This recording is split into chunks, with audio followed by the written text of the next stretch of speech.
எபிரேயர்ல இப்படியாக இருக்கிறது, என்னை பலப்படுத்துகிற கிறிஸ்துவினால் எல்லாவற்றையும் செய்ய எனக்கு பலன் உண்டுன்னு. ஆமாங்க, பவுல் இப்படியாக தன்னுடைய சபையை பார்த்து சொல்லுகிறார். இன்றைக்கு கர்த்தராகிய இயேசு கிறிஸ்து உங்களை பார்த்து கேட்கிறாரு, நீ விசுவாசிக்கிறியா? உன்னை நான் பலப்படுத்துவேன், உனக்கு நான் சகாயம் பண்ணுவேன், அவருடைய நீதியின் வலது கரத்தினால உன்னை நான் தாங்குவேன்றதை நீ விசுவாசிக்கிறியான்னு கேட்கிறாரு. அதே போல மத்தேயுல இப்படியாக சொல்லுகிறார், எவனாகிலும் இந்த மலையை பார்த்து பெயர்ந்து தள்ளுண்டு போ அப்படின்னு நீங்க சந்தேகப்படாம சொல்லும் பொழுது, கர்த்தர் மேல முழு விசுவாசத்தோட நீங்க சொல்லும் போது அது அப்படியே ஆகும்.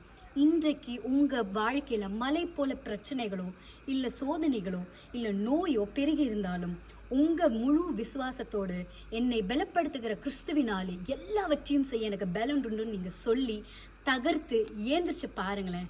கண்டிப்பா நான் சொல்றேங்க, உங்க வாழ்க்கையில என்னெல்லாம் உங்களுடைய வெற்றிக்கு தடையா நிற்குதோ அத்தனையும் தேவன் தகர்த்தி எறிவார். நீங்க சந்தேகப்படாம அவர் மேல முழு விசுவாசத்தை வைக்கும் போது. விசுவாசிக்கிறீங்களா? God bless you.